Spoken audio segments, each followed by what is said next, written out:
Deal or no deal, even if we get a deal even like this minute tonight, and we can all hope we would, the damage has been done. Yes. Right? We have 1.2 billion barrels has already gone missing in action. That's just a hole in the national global economy that, really you can never actually totally refill that.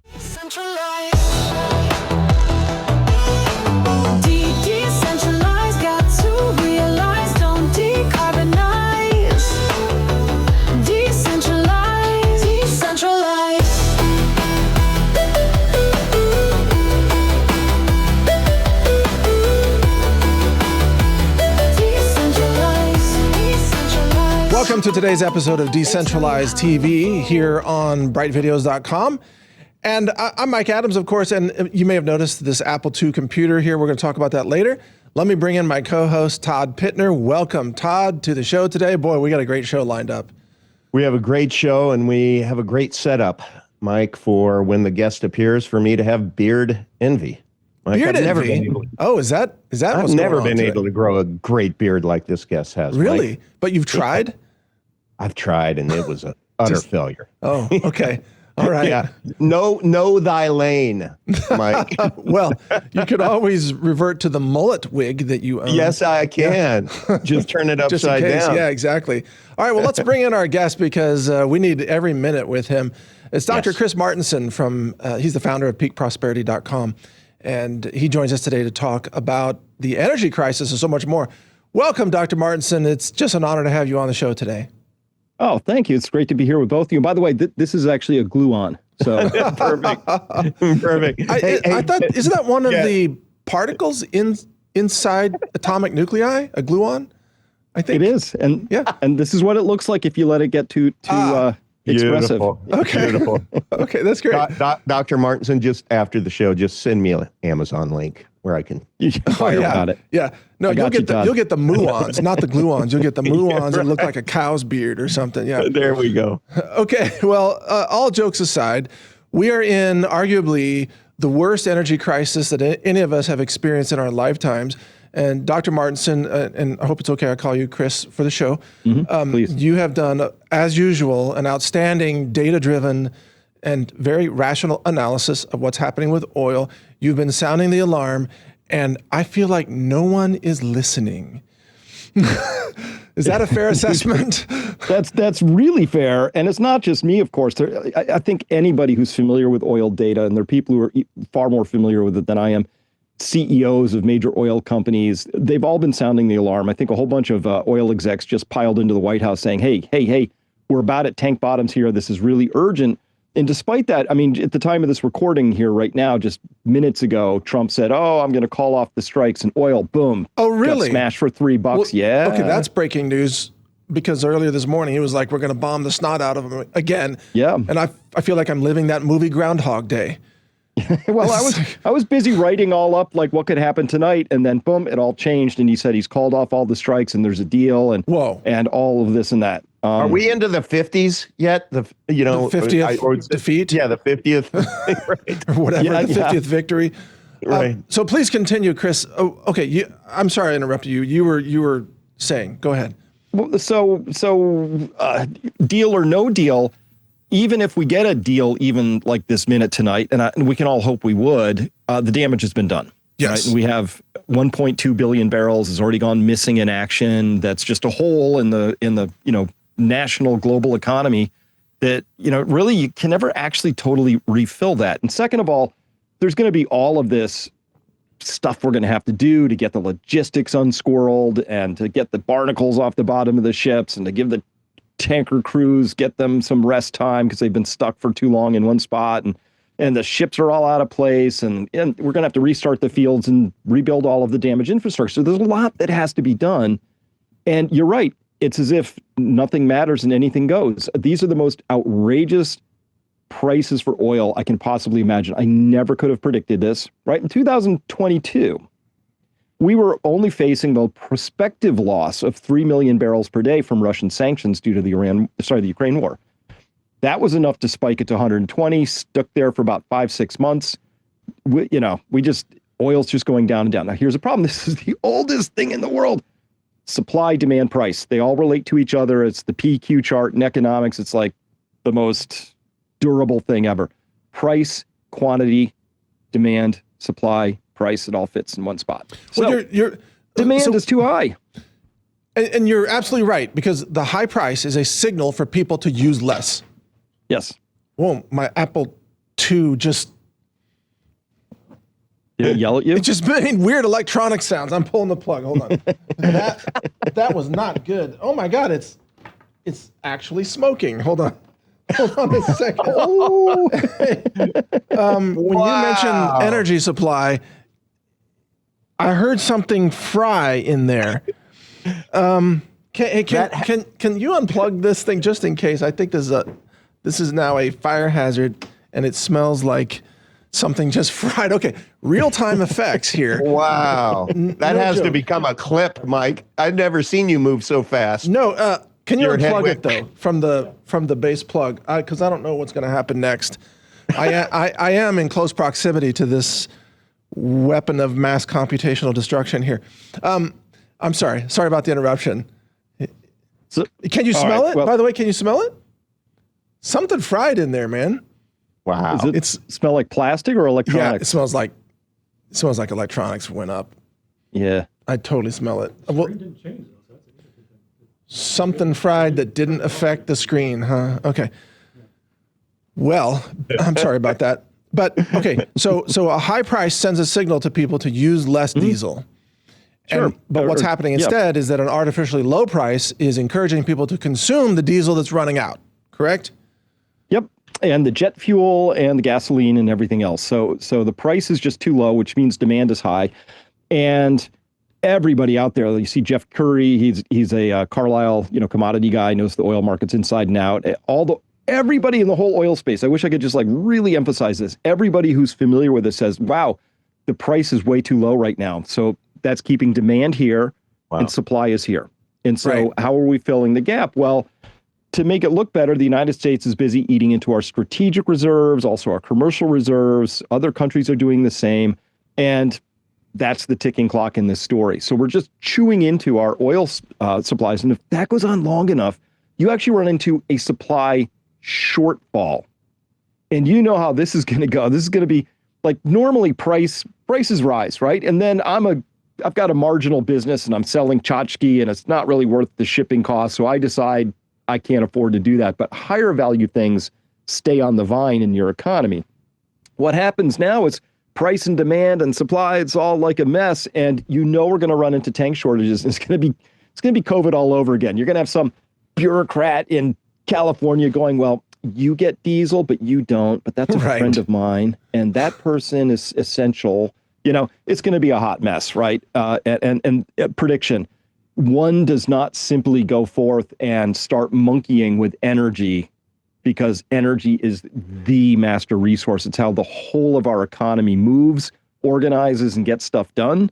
And we're going to smash, at this rate, we're going to smash into supply shortfalls. And there'll be some stupid state and federal government response that's going to be really tragic.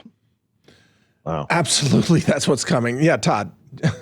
Yeah, that feeds into my first question. You've said the economy is not separate from energy.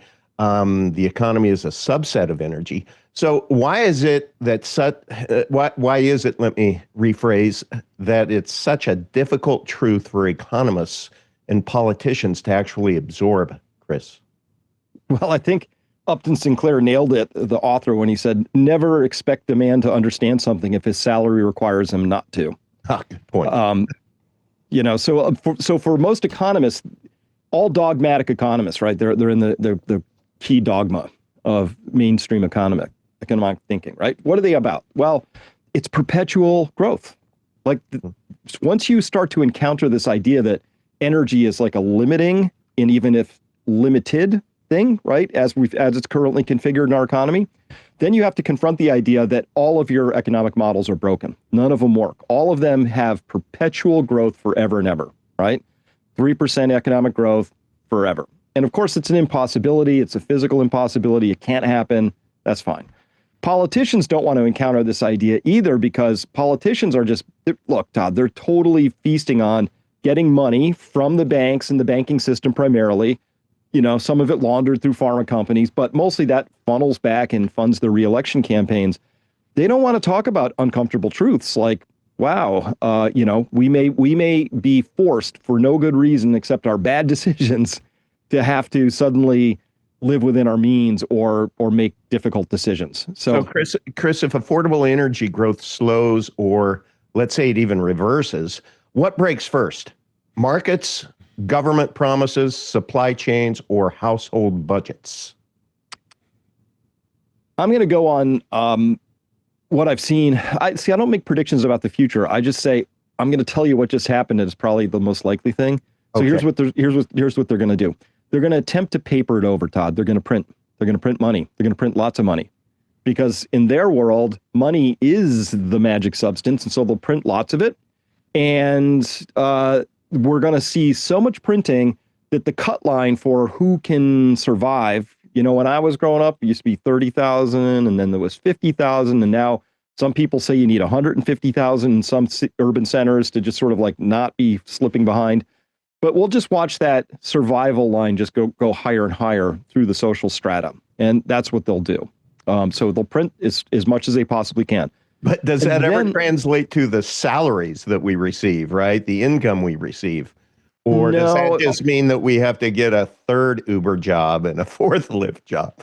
Yeah. So unfortunately, wages almost never keep pace with inflation. And that's official inflation. Real inflation's obviously a couple points higher than whatever they report to us, right? So, and we all know that. Like, people have been falling farther and farther and farther behind. And young people are just screaming right now that it's impossible to get started and all of that. And it's true, right? So that's going to be the official response. But I think this couples back into, this is one of the most amazing things, right? We've just watched like the most muscular, chaotic, almost insane build out of data centers, which are wildly energy hungry enterprises, boxes. I call them toasters that don't make toast. They take electricity, they heat it up and make hot air or water.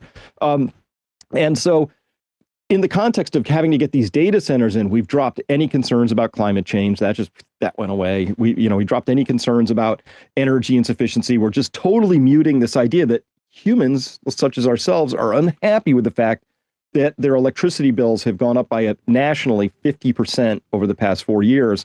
In some locations in data center heavy corridors, like in Jersey, they've gone up 200%.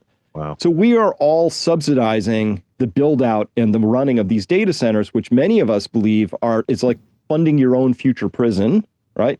Because they're going to use these data centers to architect the response to this energy crisis, which they just created.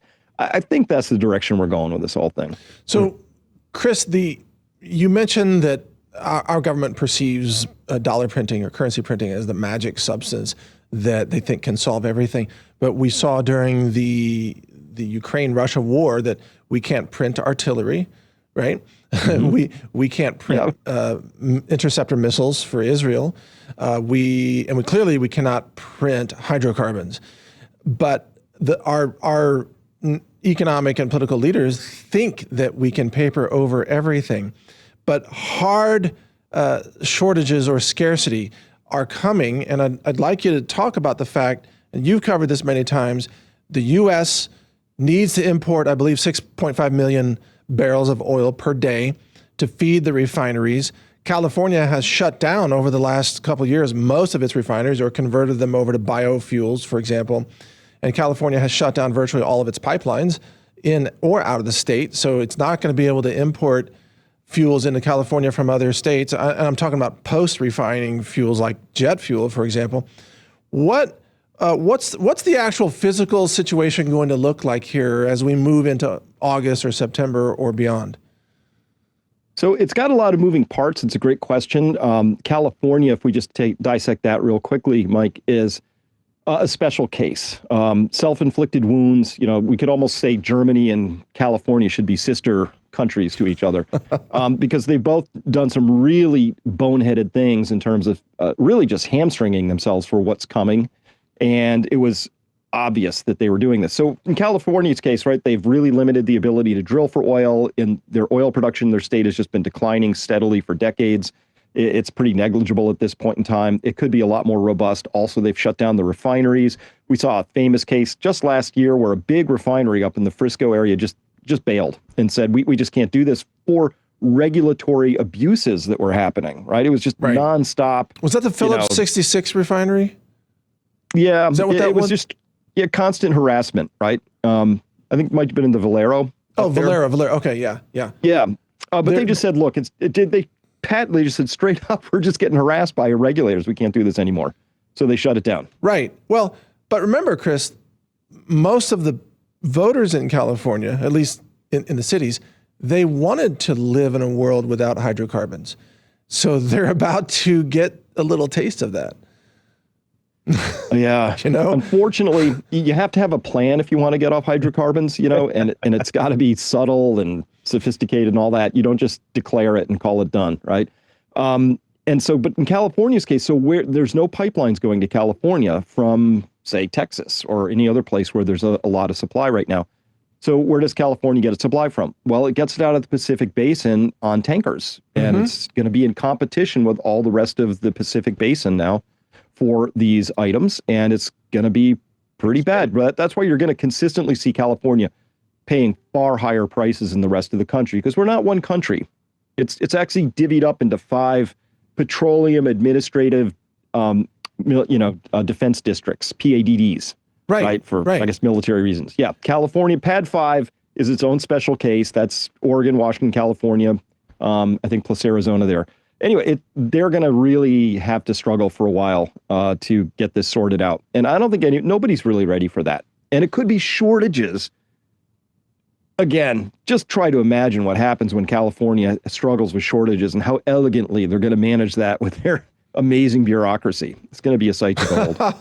But remember, this is the state that had already banned all combustion engine vehicles from being sold in the state by the year 2035. I think they have pulled back from that, but now they might get something, a little small version of that early. And I'm not saying they're going to run out of all diesel.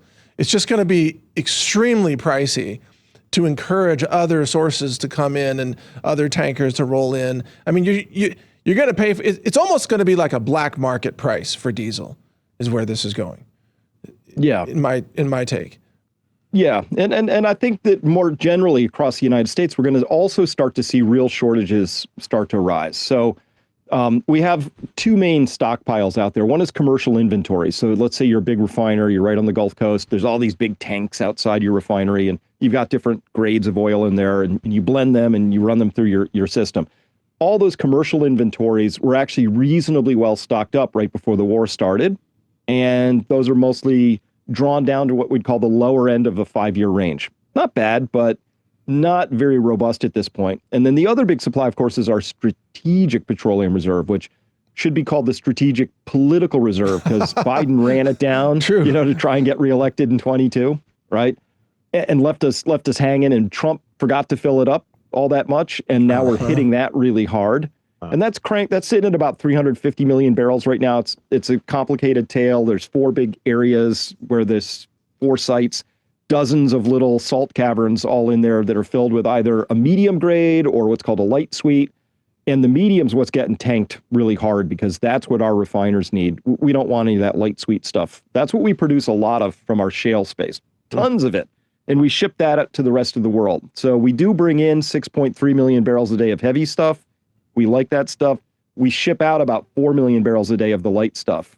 And so that just goes to whoever else wants that. And that's how it's been going for a while. And then the war starts, and then the United States starts again. It's a strategic political reserve, and we tap into it. And we're not tapping into it so that we have what we need. We're tapping in to sell it to people. Wow. Mm-hmm. Right? We're exporting it. We're selling it off at artificially low prices. Okay. Todd, question is yours. I got to step away for a second to grab a prop that I want to show here since we took away the burning apple. I thought you were going to say fire extinguisher, but that's okay. Yeah, you got it. No, it's all under control. The fire is out, but I'll be right back. Go ahead. Okay, good enough. Okay. Chris, if you don't mind, I wouldn't mind pivoting to peakprosperity.com. Mm-hmm. And everybody, please go to peakprosperity.com. It is an undiscovered gem for many. So first, let me applaud you for being the guy teaching intelligent people how to become harder to break. I understand, you can correct me if I'm wrong, that when you read to your grandchildren, it sounds something like, once upon a time, the world's financial system, energy systems, and AI infrastructure, kids, all collided at the same time. So here's a question I have for you about related to young fathers. If a young father asked you, what should I do this year to make my family harder to break or harder to control and harder to collapse, what would you tell him, Chris? Oh, same stuff I did. I don't think anything's really changed. Even AI hasn't changed it that much. Hey, get rid of your TV. Do not have a TV in your house. Right. Start there. Right. Get rid of the programming. And I mean that literally. Yeah. Second, you're gonna have to homeschool your kids if you care about how they're going to turn out. Make sure that they're, we homeschooled all our kids. They turned out amazing. Wow. I just see now that most public education has turned into indoctrination centers for certain ideologies, and you're going to have to undo all of that. It's not about learning anymore. Everything you want to know about learning is now it's all online. Yeah. AI can easily tailor for you specifically, Todd. Like knows me. You'll get a program of study just right for you to keep you engaged and at your edge. So will I, right? Yep. So it's amazing. So I actually think the paradigms that we came up from the past are all broken. They're all gone. They're all gone. Go to school, get a job, keep your head down, play the game, and you'll be rewarded. It's like, no, you won't. You're going to get cut out. So you mean it's not cradle to grave anymore, getting a job, Chris? Seems like it's not even like 9 to 5, like single day. Yeah, gig economy. Good point. Yeah. But in the context of that, so the most important thing you can do as a young father is you're going to be present. You're going to be with your kids. It goes fast. I can tell you that as a gray hair, like it goes fast. Yeah. And the most important thing is, listen, there will always be an economy. Always. Right now, in Leavenworth, Supermax, there's an economy. Might not be based on dollars, but stuff is getting exchanged, right? Good point. So I'm not worried about that. But to participate in an economy, you have to be an entrepreneur. You always have to know how you add value. You have to know where value comes from. Far too many people go to school, go to college, and they get plugged into this machine that sort of says, the way you survive is by extracting wealth from other people. We call it socialism or social workers or whatever those things are. But right. But I think we're going to get to a state now. It's very clear to me that the things are about to get real. We've lived beyond our means economically for many, many, many years, right? Just more debt, more debt, more debt. Kick the can, pretend like we can always do that. I mean the collective nation. Sure. So there's a really strong chance that the dollar, our binding glue, our unit of account, our currency is really going to go away. And most people experience that as a stone cold tragedy. Like, oh no, the dollar system's breaking. I can't afford to even go to McDonald's anymore. I can't afford to pay my salary isn't keeping up with my rent, and they're just toast. But if you ever hung out with the Amish, and I have, the dollar could go completely into the netherworld, and 3 weeks later, they're still functioning like nothing actually happened. Yeah, they self-custody in papayas. I like to say that a lot. So true. Okay, let me add on to that. And I got my prop here now. So now I have a giant flexible solar panel here, as you can see, and it's precariously balanced. But we replaced the burning apple with the solar panel. And I want your comments on this, Dr. Martenson. That I believe Trump has become the greatest off-grid solar salesman in history. And something bizarre has happened here. I've been setting up off-grid solar systems, and I have a lot of equipment here. We're going to be filming here, and then what happened is 2 of my employees went out and bought Tesla EVs, and they're parked out there right now. So we're going to be charging their Tesla with sunlight only through not just one solar panel, obviously, but a lot of them, and actually rigid panels, not this flexible one, but with an inverter and a battery system and so on. And it's like, okay, if you want to bypass the Strait of Hormuz, well, you can use sunlight as fuel if you have enough money to buy these systems up front. And my question to you, Chris, is, have you been tracking this? Because I know you have a very much of an off-grid, decentralized mindset, and you've got a unique situation there with your water supply at elevation and things like that. But I found that the battery technology has just now become sort of viable to run batteries, lithium iron phosphate for 10 plus years that are pretty darn good. Are you kind of arriving at a similar conclusion about off-grid energy, or where are you with that?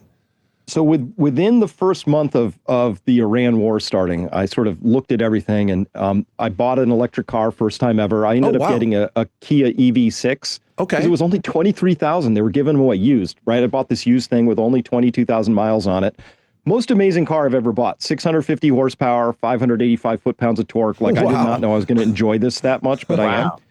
But for 23 grand, I also picked up, it turns out, 84 kilowatt hours of onboard lithium iron phosphate. Yes. And it goes bidirectional, right? So yes. I actually got a battery and a car, is what I ended up getting. And it's right now, this very second, plugged into my solar array. And I've got the whole charging thing wired out. Second thing I did is I started buying lithium iron phosphate batteries. Now, I don't wait a second. How is it? Because we didn't prearrange this. You and I are thinking the same thing here at the same time. How did that happen? So I got a little, I couldn't believe, I almost felt like I was stealing something from the universe. I would go online and I was buying, the systems I ended up buying were from a company called EcoFlow. There's a lot of good companies out there. This is the one I settled on. And because of the guy, Nick, who works with me, who really studies these things. So I was like, I trust him.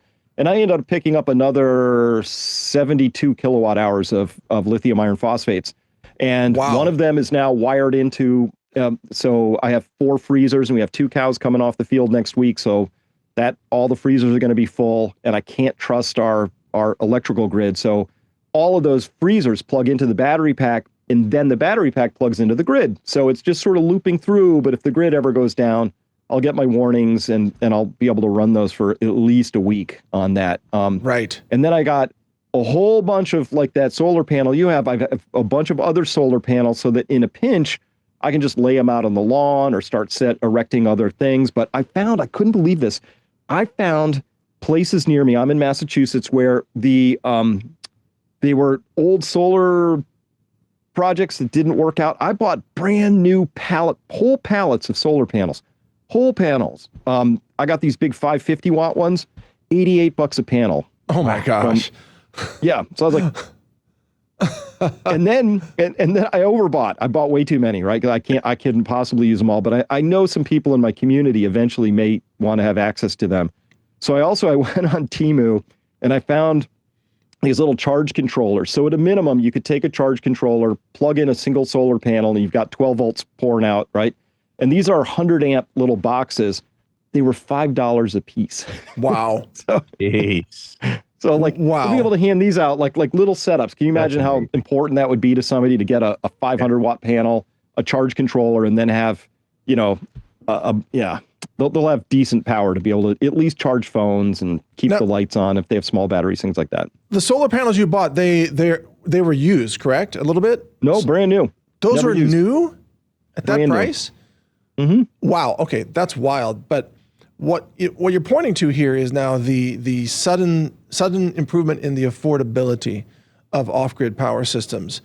And I've been doing a lot of research on this as well. I've got some rack mount batteries over there, but they're too heavy to lift to bring over here. But let me show you something on my screen. I found this this mounting company called Integra Rack, American-made aluminum. And they fit any width of panel. Now, we're not a partner with them or anything, but I've been buying these. I'm going to do a video.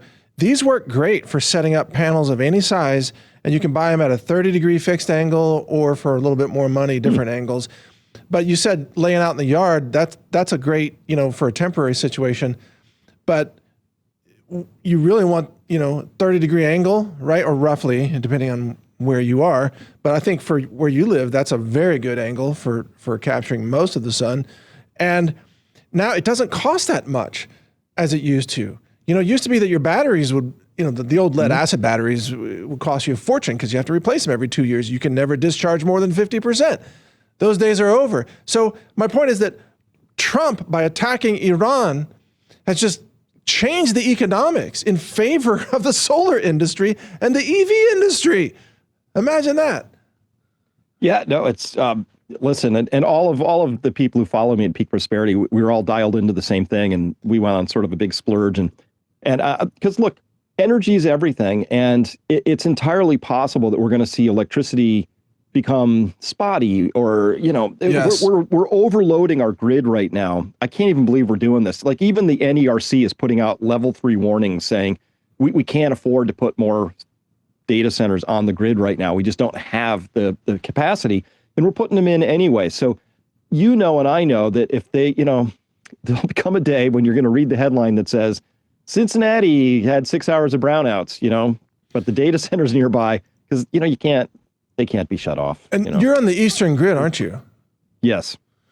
And you just did a piece, I think, about that, and I covered it as well. And I think 67 million Americans are being told by the grid operator that come June of 2027, the operator can no longer guarantee continuous electricity. Yeah. Yeah. I kind of need continuous electricity. I like continuous electricity. Right. Todd, is Florida part of the Eastern Grid? It's got to be. No. It's not? No, it's no. Are you on the DeSantis grid? We're the DeSantis grid, but actually I learned that we weren't on the Eastern through one of your podcasts because you actually named them. Oh, I did name there's 13 states on the Eastern Grid. Right. So where's Florida? And I was paying attention. Florida. I have no idea. Well, that's interesting. Do you know, Chris, where does Florida get its power? Probably ERCOT would be my guess, but I haven't studied it in a while. But Okay. yeah, you're sort of in that whole southern grid area down there. Well, I know Texas. You just named the Texas grid, but I didn't think we go that far. Florida? Wow. No, Texas has got its own thing. It's completely has its own entire. Yeah, Texas is its own thing. Definitely. Yeah. But I don't trust the Texas grid either, because we almost had blackouts in the winter of 2021. It's true. The Great Freeze blew through. Actually, we did have blackouts. We had rolling blackouts during that time. So, yeah. Well, it obviously, what's the theme here? We're not led by adults anymore. No. We don't have people who are capable of making serious decisions anymore. I live in a state where our governor, this Maura Healey gal, decided she's so proud they blocked pipelines coming in from the Marcellus, because that would be not green. But we still get 54% of our electricity from natural gas. But instead of pipelines, it has to be turned into LNG. Jones Act reflagged in Bermuda and then shipped up here. And we're in competition with the whole Atlantic basin for this stuff. So we're paying whatever we're paying, $13, $14 dollars per MBTU instead of $3. Right? So, and it's less green. Trust me, it's less green. Right. So, gentlemen, I want to say something what most viewers are thinking along with me, because as you guys are riffing back and forth and talking about this gigawatt and that gigawatt and the sun and all of that, there are many of us that are just drowning. Drowning in information. But with you guys, we see with you, discernment is obviously on back order, right? You guys have it in spades. But I think that's the key. You can actually take a look at what's happening, look at the trends, forecast it, and you are so discerning to try to act and do something about it. And I think that's what's really, really cool about peakprosperity.com is that when people go there, excuse me, and they sign up for a year membership, I want to just focus on one thing here, right? Chris, I'm a huge believer in cheap is expensive.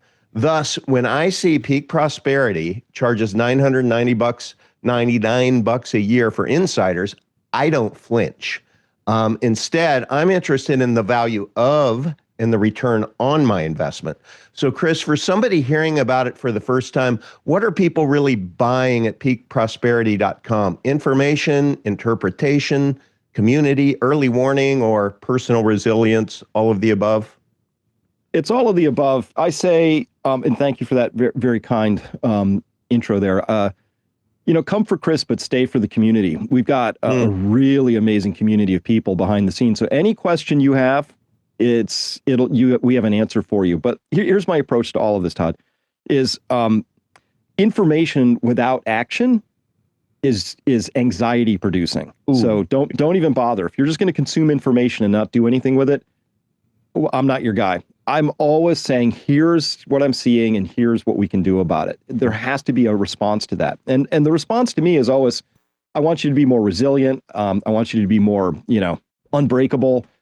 People have to be ready for this idea that we've just come through some easy times. We're about to come through some harder times. And there's a lot of things not only you can, but should do to get ready for that. Yeah, and some of that is physical preparation. So often people think that's what it is. Like, okay, we've been talking freezers of food and, grid, replacements and batteries and things. But actually, some of the most important things are much more subtle. I actually think your emotional response is one of the most important things. You have to have a level head coming into this situation. You have to be able to recognize when danger is coming and not freeze. And the best way to do that is you have to give yourself the time to sit with these changes before they come, because trying to adapt all at once when everything hits you at once is usually just disaster for myself, for everybody. So early warning is really just getting people the time to say, okay, all this stuff is coming. What do I need to do? Some of them are really little decisions. Some are giant. I'm going to start educating my own kids. It's a big decision. Yeah. And then on top of that, how are you managing your wealth? Because we've all accumulated wealth. For many of us, it's still stuck in this dollar-based system. Some of us have started to diversify into gold and silver, trees, rocks, land, cows, tractors, things like that. But still, most of us still have one big foot in the dollar-based world. So how do you manage that very carefully? And by the way, the whole industry of Wall Street has been very organized around keeping you separated from those. It's very complicated, Todd. Don't worry your pretty little head about this. Right. We'll get you. We got a nice passive 60-40 strategy. Just buy all the IPOs at any valuation. Yeah, just whatever. Just buy, and don't even look. Just buy, don't look. Right, because it's got to be good because they're talking about it. Yeah. But I just want to second what you said there, Chris. Peakprosperity.com. The value that you provide people, in my view. And by the way, this isn't a paid promo. Nope. You didn't pay us to come on the show. We don't do that ever. But we love your work. The value is that it saves you hundreds of hours of time as a customer, as a subscriber, because you, Chris, you spend the hundreds of hours with your very refined intellect, your data-driven decision making, and then you arrive at conclusions for people that are worth every penny. In 1 month, it's worth the annual fee. In terms of the value that people get out of it. It's thank you. And that is the number one thing people report is I save you time, right? So I'm just constantly scouring the news, and I've got a pretty refined system, and I figured out how to get pretty good at it over the years. So I'm really just collating stuff because everybody, look, we're all busy, and increasingly people are even busier than ever, just trying to keep oriented, keep their nose above water and all of that. So that's what I'm doing, is trying to surface these things really early, things that are coming well in advance. And then honestly, if I have a superpower, is I can take really complicated things and make them easy and digestible. That's right. So that people can then internalize it enough to take action. Right. And so that's what I'm most proud of, is we have hundreds and hundreds of testimonials from people who've made those big decisions. Originally were worried a little bit because they were, saw something coming. So they took some defensive action. But now that they're in it, they've said, oh, this is a much better lifestyle. I feel good. I sleep good at night. The number one concern my followers have is, why can't the rest of my family see things this way? Yeah. Well, I would imagine even all of our viewers share that as well. But I just want to point out one more thing, which is that making the wrong decision at a critical pivot point can be incredibly costly, which means the right decision can be incredibly beneficial. Let me just give you a specific example. So for example, Chris, I'm currently recommending that if people invest in solar systems, you must invest in an off-grid system, period. Not a grid tie system, because as you know, as we're talking about here, the grid is not reliable from here forward, especially for the 13 states on the Eastern grid. And by the way, I just added another prop while you're there. So here's the Integra Rack aluminum rack. Look at that. It's a pretty beefy rack. It's a beefy rack. It's obviously corrosion resistant. And it goes together with just a 1/2-inch ratchet wrench, so it's super easy to put together, and it's made in America with just aluminum. So anyway, I just want to show you that. We're going to be demonstrating these, and again, this is not a sponsorship. It's just something that I found that works. But if you build an off-grid system, then all you need is a transfer switch to switch from the grid to the off-grid to power your house or your ranch or whatever. Or if the grid completely fails, you have an off-grid system anyway. You're not tied to the grid at all. And right now, that is absolutely critical in my view. I mean, the rules of off-grid power have changed because of data centers and because of the war with Iran. And those two things are black swan type of events, you could argue, right? I mean, I would argue Indeed, that. And let me tell you my third big reason for following exactly that same thing.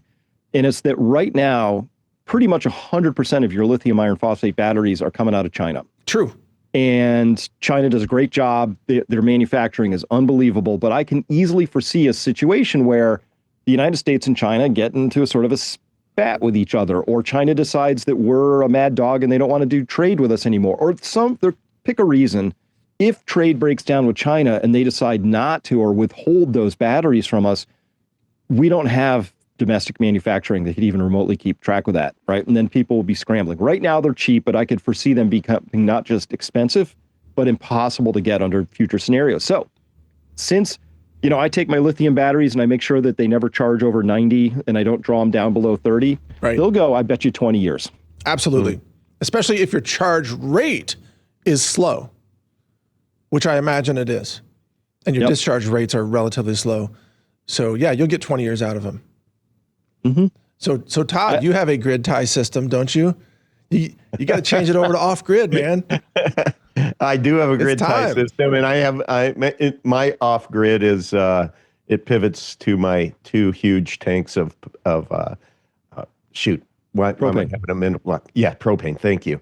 So that works really well for me, but I recognize that's still, you still got to pay somebody to deliver that. So, but I'm good for a week and a half if I had to run it 24/7. But so, in listening to all of this, what I love that you do, Chris, is you focus on keeping people from, or you're not preaching collapse, you're preaching competence, right?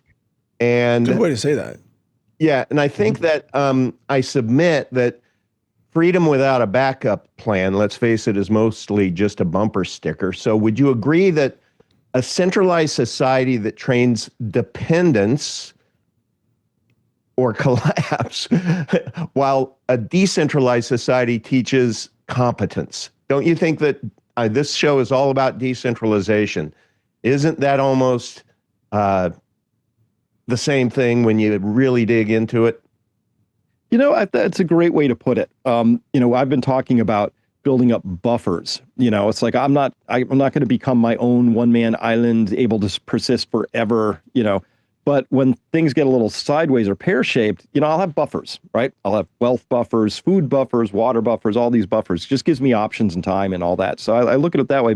But I think competence is a great way to look at it. And so think about it this way. So pre-COVID, right? I have my PhDs from Duke University medical thing, right? And I totally bought into, somebody put it really well on Twitter the other day, and so I'm going to steal it. I'm not an anti-vaxxer. I'm an ex-vaxxer, right? I believed in all that stuff, right? And then COVID happened, and we saw the centralized approach, and it was remdesivir and ventilators, and they had an 85% kill rate in some ICUs, and they still didn't adjust. And the whole centralized thing clearly wasn't capable. And I'm glad it happened in some respects, because now I know about all these amazing things, many of them learned about on natural news, right? Which is like, I now have DMSO in my armamentarium, right? I've learned about these peptides, vitamin D is like, there are all these things now that I've learned. And I feel like what's happened with that competence I gained from having, had to completely lose all faith in the centralized model. Right. It's actually given me my health back, and for thousands of people, that I know of personally. Like, we got that back, but that was a journey. We had to sort of let go of this sort of paradigm and really do our own research and burrow in and learn from each other. And I'm glad for it, because now we can actually heal things, So guys, most people can't leave the system tomorrow. Most of our viewers can't leave the system tomorrow. So what does a realistic transition away from centralized dependency look like? Well, which system are you referring to? Like power, finance, medicine? All of the above? No. I mean, everybody has a foot. I mean, realistically, we all have our foot in centralized systems, right? Yeah. And this show exists because we try our best to be able to let people know another strategy exists. But it is not something that you just hit Control-Alt-Delete on your life and poof, you're decentralized, right? It takes on purpose with intent strategy. So where do people begin, would you say? Well, if somebody hasn't started at all, right, the first thing you got to do is you've got to build up like 3 months of stored food, just some basic stuff, really basic, just so that you could survive even like you're in Florida, a basic hurricane, right? Mm-hmm. So I think that's the first thing. And you know, again, I talked about the psychology of this, the emotional part. What I learned was that first step, which I try and call step 0, make it as simple as possible, is actually one of the hardest ones. Because to take that step means you're admitting on some level that your belief system of being plugged into a larger system that will take care of you, you have to begin letting go of that. And I found that this is when a lot of time people have a hard time just getting that first step done, right? It's amazing. It's not a question of money. Usually most people can afford to buy a little extra food, make a deep pantry. Sure. But it's the act of saying, I'm doing that means that I'm starting to decouple from this idea that this thing I grew up in is going to be there for me like it has been the whole time, right? So that's the psychology of it. So just get started. It's anything really, but food is an easy thing to start with. And there, you know, I prefer to just set it and forget it, right? So you can get some freeze-dried food. I happen to have a freeze dryer now, so I'm my own factory. But if I wasn't, I would be just buying some freeze-dried food, put it in a cool, dark place if you've got one. I know a guy who sells food like that. It's really, really high quality too.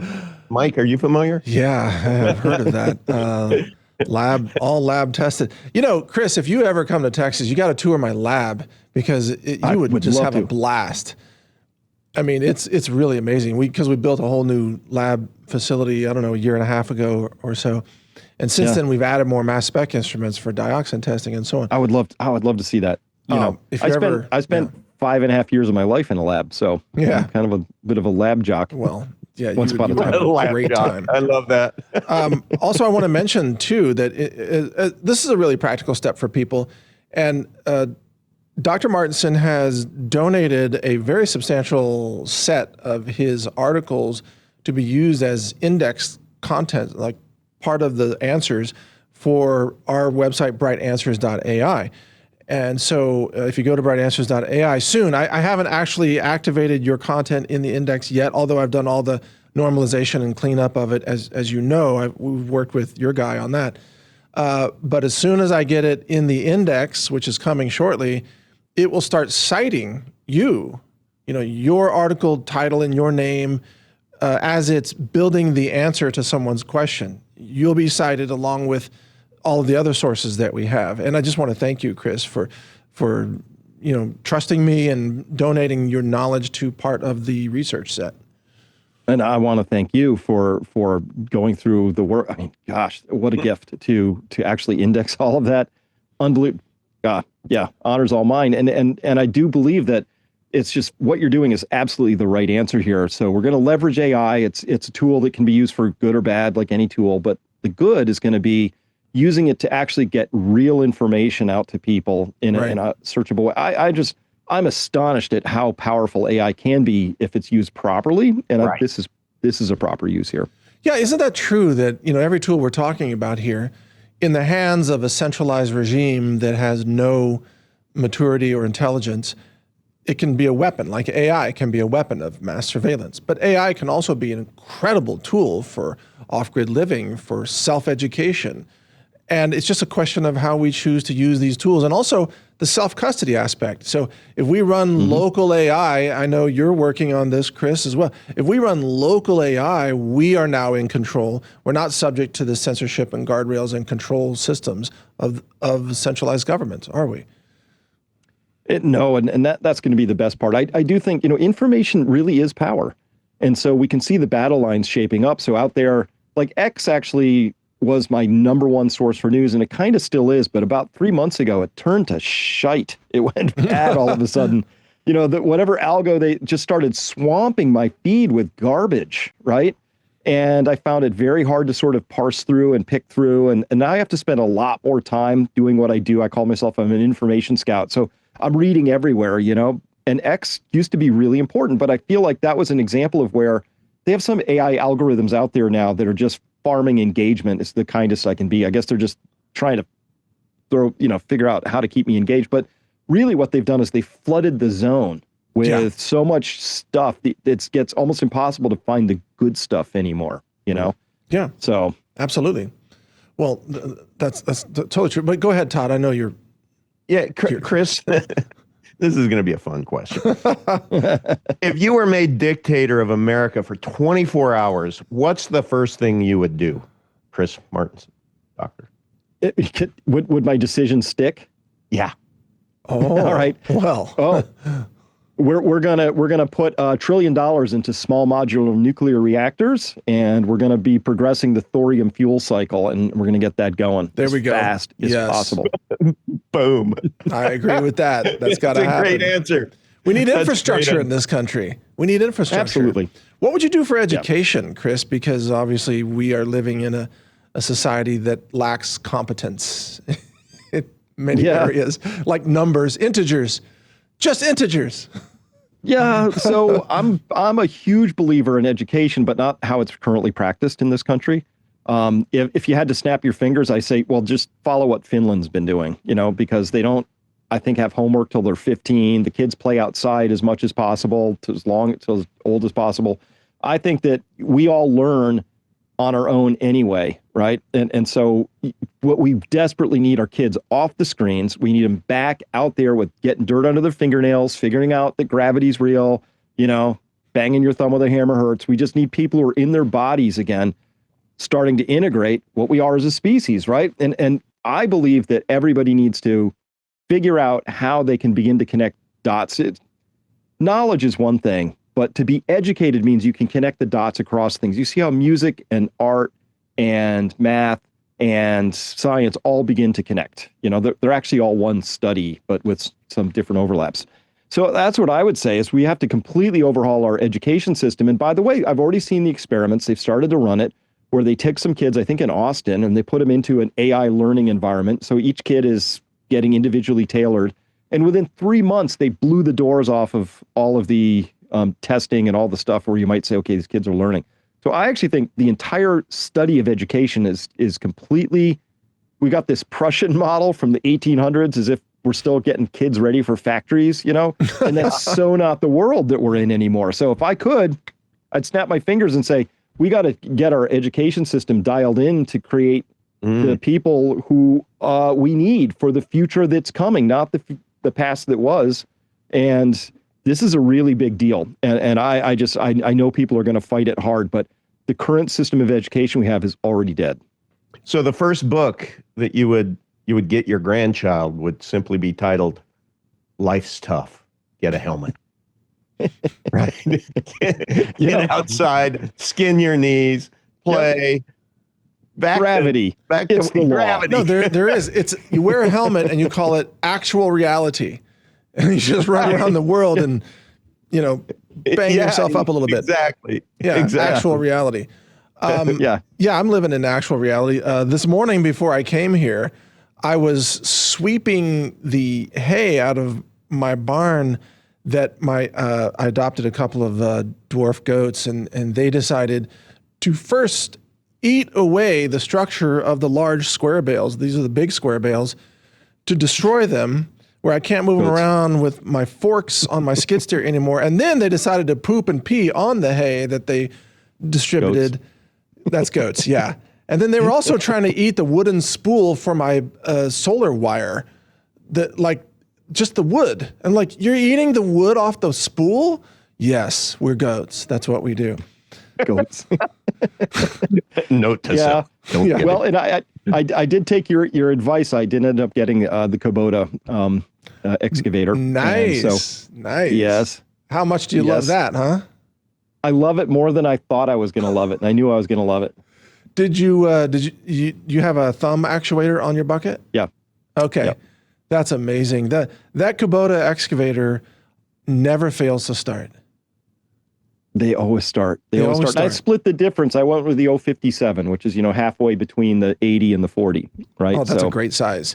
It's very maneuverable. Size for me. Yeah. Yeah. But Chris, I have to mention this. One day, maybe not too many years away, you will probably buy an all-electric excavator because the battery energy density will be there. And on this show, Todd and I interviewed a company called First Green.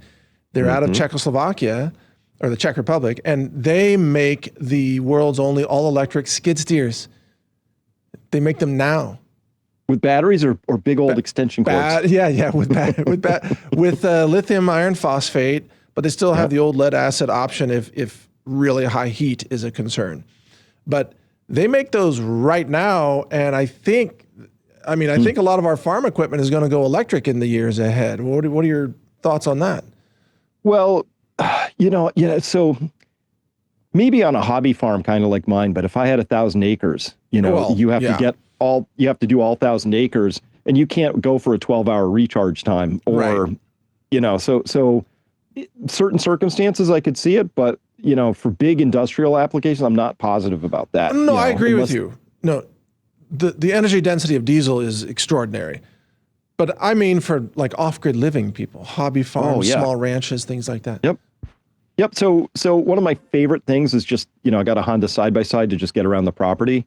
But I'm going to be converting that, or not converting. The next thing I get in that genre is going to be an electric one. Because, wow, they're quiet, and I'm not usually going 30, 40 miles at a pop anyway. And I think electric is the way to go. Well, Chris, look, it's so funny you say that because we are going to interview, I've already talked to all the executives of a company that's introducing a new electric side-by-side in America. The shipments are coming in, I think, late August. And it's high-end Chinese battery technology, but their headquarters is in Texas.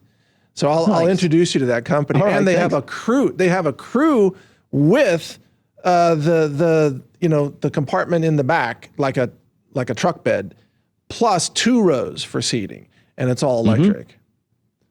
Perfect. But they don't exist in America yet. Yeah, it's coming later this year. So I'll introduce you. We're going to interview them here on the show, and we have a lot of other things lined up like that. But anyway, I want to be respectful of your time, and we're having so much fun. Time went very quickly. What do you want to say here to wrap this up to our audience? Anything about peak prosperity or things you have coming up?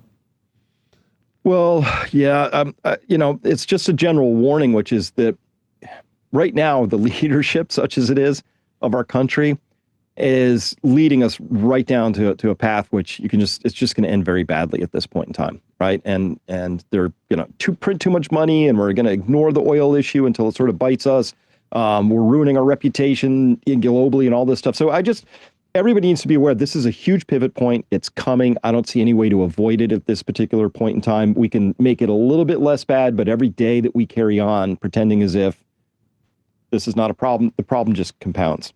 And sooner or later, problem becomes a predicament, right? Problems have solutions, predicaments just have outcomes you have to manage. So I think we're kind of at the predicament stage on this, and we're going to have to figure out not is it going to get bad, but how bad is it going to get? And so please, everybody, just plant a garden, start to develop some skills, begin setting aside some emergency money. Just get ready as if you understood that the easy days are over, and we've got a little tough times in front of us. The easy days are over. That's the quote of the show right there. The easy days are over. We will all soon. We will wish we could turn back the time to January of 2026. True. I mean, good old days. Yeah, when energy was affordable and available. All right, Dr. Martenson, let me give out your website again. peakprosperity.com. One of the best names out there, by the way. And it's $999 a year for a subscription to get all the intel, all the time-saving analysis and conclusions from Chris and whoever else is helping him there. I know it's more than just himself, but Chris is brilliant. He understands it. And Todd, what do you want to say to wrap this up as well? Well, after studying the website, here's, Chris, what I think Peak Prosperity's value proposition is, okay? It is that you help people know what matters before everyone else starts panicking and stacking toilet paper. Isn't that right? It's absolutely true. I'm always early to these things, always. Yeah. Well, Yeah. better to be early than late these days, that's for sure. But yeah, I mean, absolutely, yeah. But that's a point. You know, you and I, Chris, we both thought oil would be much higher by now, and it hasn't, but it's going to be. I have no question about that because I believe in math. I still believe in math. I know oil's going higher. It's just how long can they suspend the reality? Well, I guess we're going to find out. But thank you, Chris. Well, no, thank you. And I really appreciate the opportunity here and to speak to your followers. And I'm just here to help. I'm just trying to help people as best I possibly can. And, part of the reason for setting the price is here's something I learned. If you give something away for free, people don't value it. So true. And they won't actually take action. I'm at the stage of my life where I really want to be helpful. I want people to take action. And I set my price at a level where I know people are getting a great value, but they're also going to take it seriously. And I think that's really important here. Perfect. That makes perfect sense. And you're the one person who has really made that model work of you have a lot of free information up front that's public, and then you have a VIP tier on the back end that is extremely valuable and worth every penny. And I think, Chris, you've really nailed it down more than anybody I've met in this space. So great job. By the way, everybody, $999, $2.75 a day. Just saying. Is that right? Oh, okay. All right. Just saying. Well, you'll save more than that with your first solar install. Exactly. I mean, when diesel's $10 a gallon, you know how cheap solar is going to look, or when food goes up another 300%. Home gardening is going to be like the rich man's genius strategy. Yeah. I mean, think about it. It's just growing wealth on trees or tomato vines, Anyway, and higher quality food too. Yes. It's not poisoned. So How true. about that? Well, thank you, Dr. Martenson. It's always a pleasure having you on. Enjoy the rest of your afternoon. Take care. Thank you. Thanks, Mike. Chris. It's a pleasure. All right. See you, gentlemen. So we'll be back after this break with the after party, Todd and I. And stay with us. I have a feeling today is going to be a really fun after party because this show started with something on fire. So let's see where it goes from there. Yeah, we'll be right back. Okay.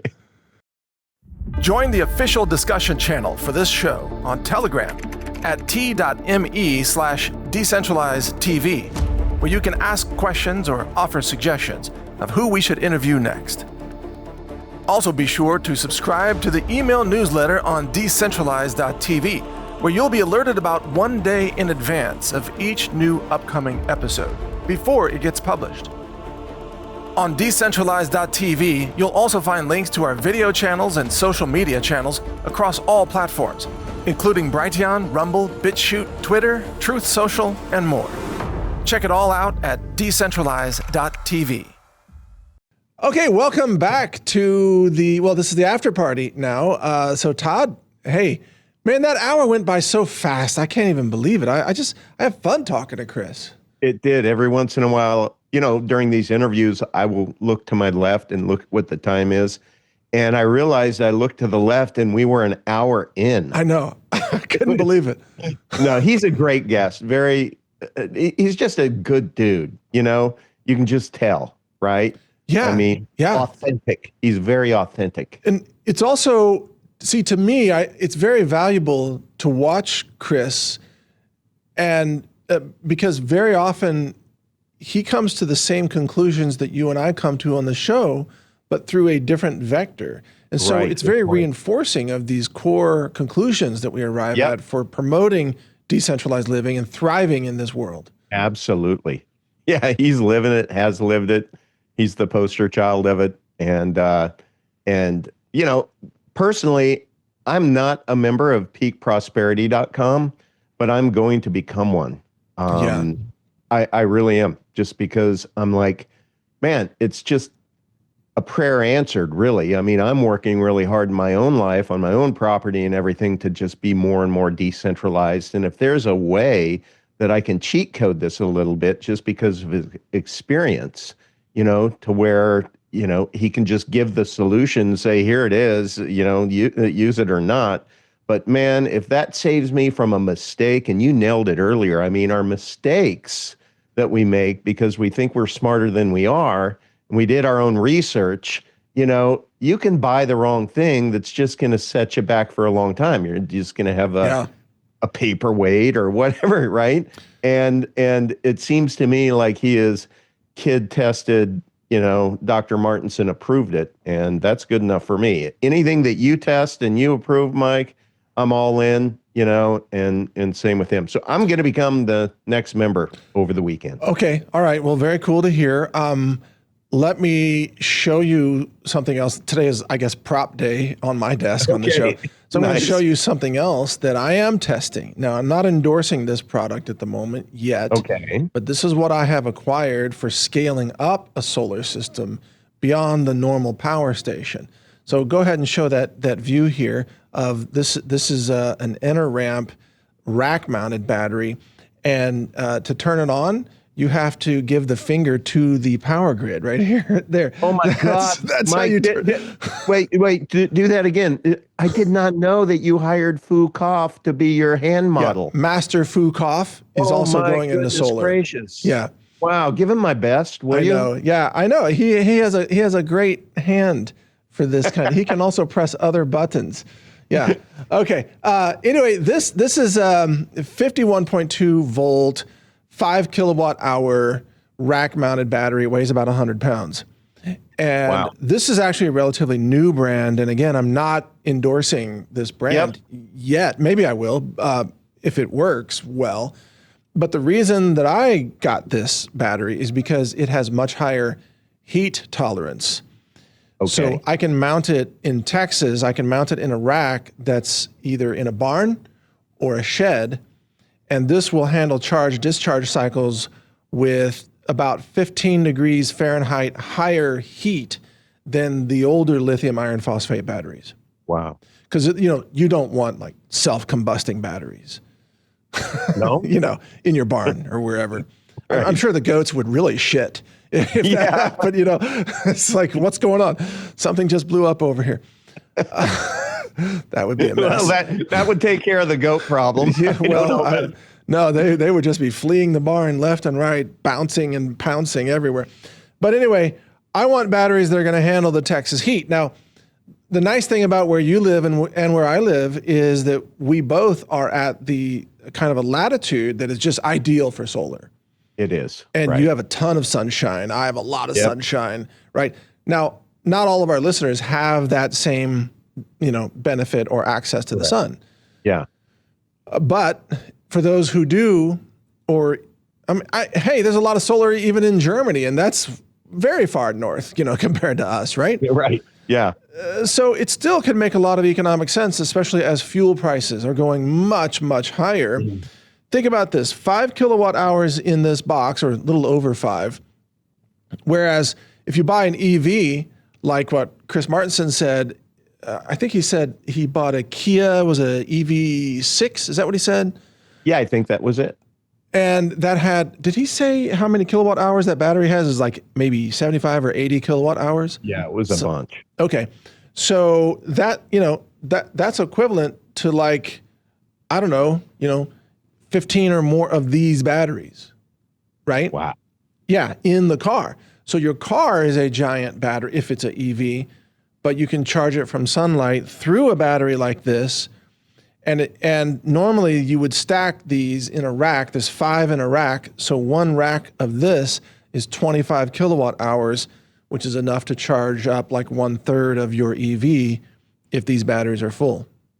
Okay. And then the batteries are just recharged from the sun using a hybrid inverter, which I also have over there, but I can't show you right now.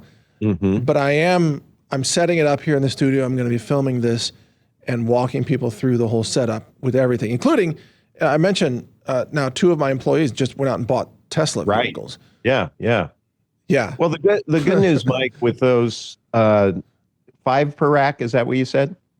Yeah, 5 of these in one rack, yeah. And then you can roll them. And if you get really, really fat wheels, Mike, if they don't work, you can roll those suckers to your forest and they can become your new kettlebells. Oh my right? God. Yeah. Working out with these. Yeah. They're heavier than kettlebells. 100 pounds each? Yeah, they Yeah, are. they're 100 pounds each. Wow. So you're going to need a couple of strong dudes to move these around. I hope you don't mind me sharing, Mike, but I know you've been having some high blood pressure issues, as was evidenced yesterday when you went in to get some kind of checkup. But I think your kettlebells have been very good for your body and system, right? Can you tell that story? Because I think it's just, I'm like shaking my head. It is fun. No, your joke, I mean, you're saying that satirically. Yeah, I guess I'll tell it real quick. Because I was visiting a dentist for a checkup, and they did a blood pressure cuff, to take my blood pressure. And at first, the dental assistant was saying, she's reading my sheet where I said no medications at all. She's like, "You don't have any medications?" And no. She said, "You don't even take blood pressure medications at your age?" I'm like, well, wait a second. I'm not that old. I mean, but I was born in the 60s. So I guess, these days, whatever, right? But a lot of people my age are on blood pressure medications. And I said, no, I don't take any meds at all. And she said, okay, I'm going to take your blood pressure. No problem. So she puts the cuff on, and it does its automatic thing.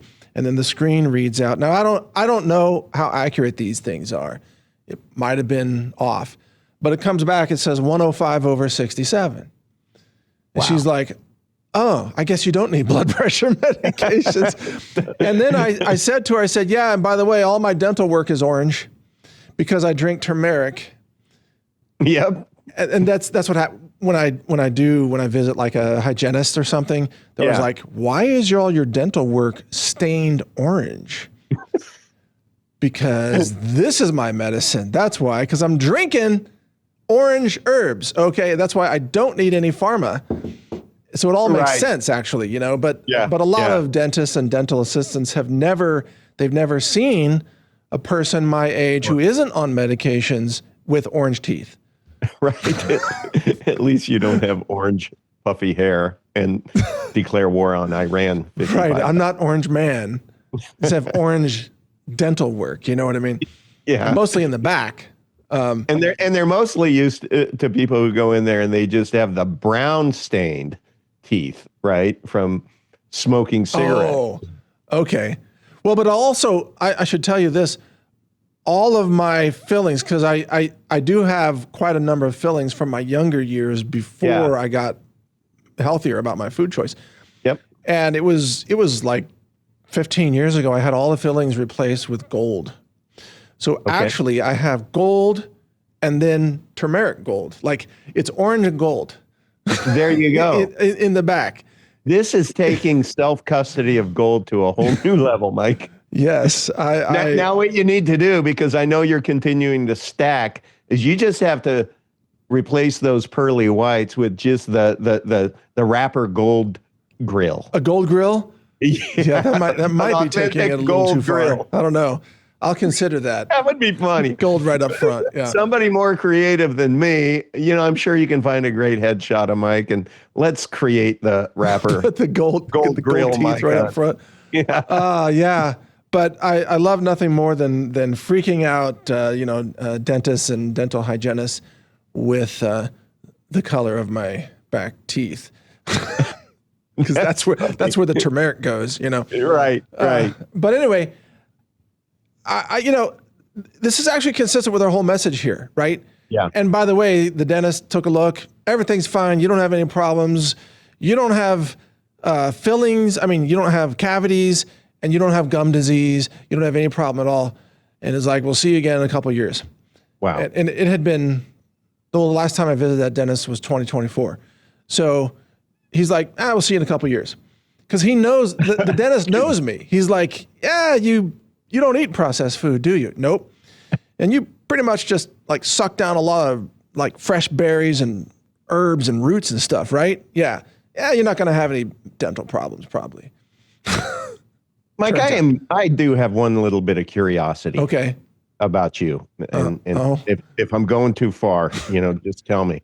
Well, it's the after party. You're allowed to go too I know, far. Yeah. I know your affection for crowds, especially if people are wearing a bouquet of perfume and such like that. Oh yeah. But I often wonder because I know what you eat all organic, berries, fruits, everything, and I know you have a ranch, but I don't think you're growing all of this. No. So where do you get your food? Do you have a go-to place near you, a grocery store to where you go in and you can just keep all this beautiful, fresh, wonderful organic food? Well, I grow some food, but also I can't publicly talk about all my food sources, but it's a combination of sources. Okay. Just for security, I get different foods from different places, but it includes local ranchers, for example, for the beef that I get. Yep.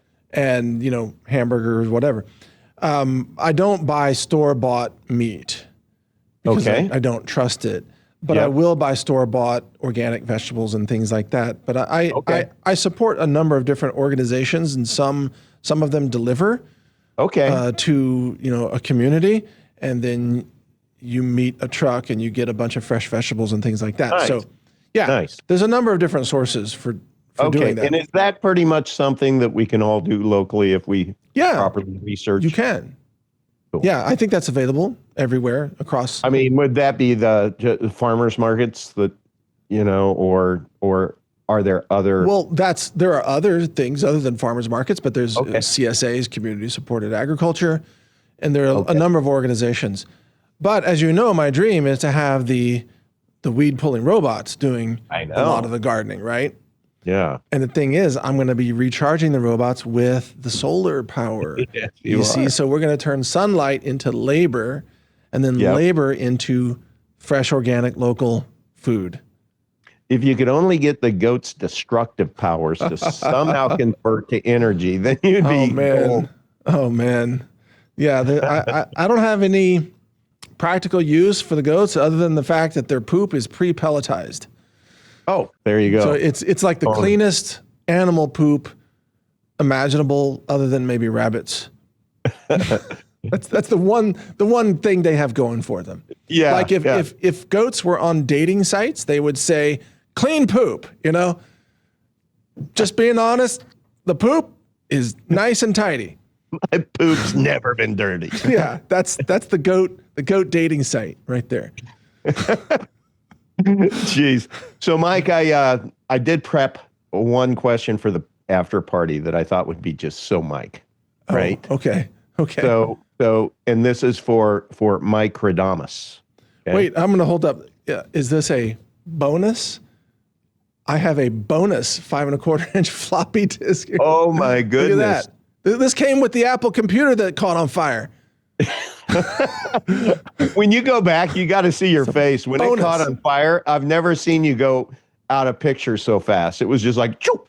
Well, it's because I heard a pop followed by a sizzle and the smell of burning components, right? Like, and you got that off of eBay? Well, I did get it off eBay, but I can't blame the seller because the computer is from 1978. You know what I mean? No, it worked. It's like, it's kind of as is. Yeah, right. Right. Exactly. It's not the seller's fault. Who knew you were going to try to plug it into brightanswers.ai? Right. I mean, I am shocked that it burned up within like 5 minutes of turning it on. Yeah. But somehow the screen kind of still stayed on. Yeah. Like the graphics card was still feeding. It's a nice prop, and I think it'll be a great addition to your forest. We're gonna fix that power supply. Okay. Or we're gonna replace it because I want that Apple to fire up. I bought floppy disks with old Apple games on it. Oh. I was gonna have like Choplifter running here while we're talking. Okay. Or whatever kind of old adventure games. Man, did you ever play any of those? Makes me want to find an Atari and play Pong. Yeah. Remember Atari where it was just like one square racing another square, but the cartridge cover, they were like Formula race cars. But you had to imagine all that because it was just a square on the screen. Isn't that funny? You know? That was back when life's tough. Get a helmet when we actually skinned our knees. Yeah. Did you ever do the Evel Knievel thing to where you got the board and the bricks and then you just Are you kidding me? jumping over things? Absolutely, and we did that. breaking arms and heads and We did way crazier stuff than that. We built like a hang glider and tried to get off the ground by having a skateboard pulled by a motorcycle. Oh, perfect. Yeah, that didn't work. Turns out, yeah. But it was totally worth, the effort. Was that the first time you had to replace your grill? No. No, we didn't have a face plant incident on that. But we found out that building hang gliders out of 2x4s just doesn't have the correct weight to lift ratio.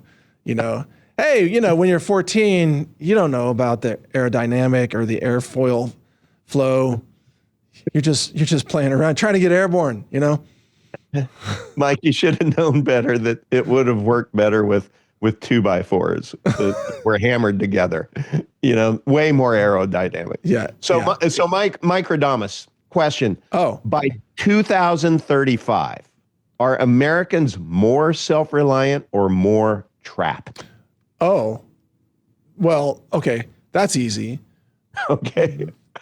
The ones still alive are more self-reliant. Okay. Yeah. Because those who aren't. Us 2%ers? Yeah, definitely. There's going to be a lot of decentralization because the power grid is going to fail. And you know what? I mean, it's going to fail repeatedly. We need to look up what powers the state of Florida, right? Yeah. Let's see, which power grid powers the state of Florida? I'm just gonna ask like brave AI here. Let's see what it says. Florida's grid is largely self-contained. What? Ooh. I did not know that. But unlike the Texas grid, Florida remains interconnected. Oh. So it can offer self-contained operation, but it has emergency interconnections. Did you know that? So does that mean Florida Power and Light? Here it is. Decentralized? Yeah. Let's see. Florida Power and Florida Light. Power and Light. I know is that them. that's who you use, right? Yep. Let's see. Report an outage. And I don't Tico. know. Energy dashboard. Here's what we're looking for. Let's see what's happening today. Oh, it wants you to log in. Oh, screw that, man. Screw that. Oh, hold on. Let me find something. Let me show you what we do in Texas, Okay. which is seemingly way better. Here it is. If I go to ERCOT in Texas here, you see this? This is the Texas Power Grid. I can see right now, boom, look, I've got 16 plus gigawatts of operating reserves. Grid conditions are green. You see what I mean? Supply and demand charts. Here it is. I can watch. It even does a breakdown, solar, wind, hydro, all of it. Wow. How cool is that, huh? Very cool. That's what we need. That's what you need in Florida, I think. But anyway, well, that's good news. So Florida, you are not subject to the, what is it called? PJL Nope. is the Eastern Power Grid. Yeah. You're off that grid. We're off that grid. We have been decentralized. Decentralized. But that's actually great news. So you'll have more reliable power as a result. I think so. Yeah. Maybe it's because all the hurricanes we had to adjust, or I don't know. Yeah, it might be hurricane related. Yeah. But our guest, Chris, he lives in a state that is one of the 13 states. Right, he does. And he's very much aware of what's happening there. That's why he's going off grid. Yeah. So really, the cheat code, he would tell you, is you have to go research and acquire property that uses a gravity-fed water system with roughly 200 feet of elevation drop and the potential to generate power from flowing water. I think that would be ideal. Right. But it's very rare. I have waterfall envy. I had beard envy at the beginning, waterfall envy at the end. Party in, what is it? Business in the front, party in the back. Yeah, there's no state more flat than Florida. I grew up in Kansas. Sorry. I have to push back on that one. Okay, all right. Well, I've got more vertical drop in Texas than you do in Florida. That's for sure. There you go. Yeah, I mean, we've got a little bit of like hill country terrain. You know what I mean? Yeah, and that's where you learn to hang glide with that heavy wood. Right. If only we had a jet engine on it, it would have had enough thrust. Yeah, yeah, it would have been perfect. Where were we going with this? You asked me a question that led to this whole thing. Are Americans more self-reliant or more trapped in 2035? Yeah, well, okay. So again, let me clarify. The surviving Americans are more self-reliant. Yeah. But there will still be a large contingent of, let's say, people barely getting by or who did not make it. Yep. Who were reliant on a system that's failing them. So what do you think? Which dependency worries you most? Food, power, medicine, money, or information? Well, honestly, it's food. Yeah. The power grid, those failures will only be intermittent, but the food failures are much longer duration. Right. And, it's a perfect storm of conditions for global famine right now. The war in the Middle East, the lack of fertilizer, and also the geoengineering, weather systems, et cetera. But even when the food is grown, it's grown in a nutrient depleted fashion and then is saturated with toxic herbicide chemicals or pesticide chemicals. Right. So it's like, even if you have the calories, you still don't have the nutrition. And that's how we ended up in America being the most overfed but undernourished people in the world. That's right. I probably should have thrown water in there too, which is... Water is going to get critical within one generation in many parts of America. North Texas, you mentioned Kansas will be impacted. Oklahoma, Colorado, obviously. Well, with all the Arizona. AI centers just sucking up the water, I mean... Well, that's part of it. It's not the largest part. I really think it's just the dwindling aquifers. That's the big thing. The Ogallala Aquifer in particular, under the breadbasket of America, which is part of West Texas also. So what's causing the aquifering? Well, it's just the pumping up of aquifer for agricultural use. Just a massive amount of water for growing crops, and that's going to end in many states in about one generation. It's done. And I was talking with a well driller here in Central Texas who told me that in some places in Central Texas, the water table is dropping 10 feet a year. Oh, you're kidding me. I'm not. And I was even surprised. He said, no, it's 10 feet a year in some areas. And then what's happening is people who have wells are finding that those wells are going dry because the water table is dropping below the depth of the well pump. How far down are the well pumps? They can be anywhere from 350 to 600 plus feet for typical ranch use, but the city... Really? Yeah, city wells go down 1,500, 2,000 feet, something like that. I had no idea they went down that far. Oh, yeah, that's very typical in Texas or even in some parts of the Midwest. I know in Florida you have water at like 18 inches down. Yeah. But not in Texas. I look up for my water. I have my water catchment containers.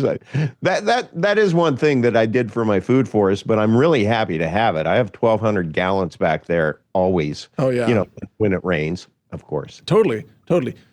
But like Florida will have viable food production forever. Yeah.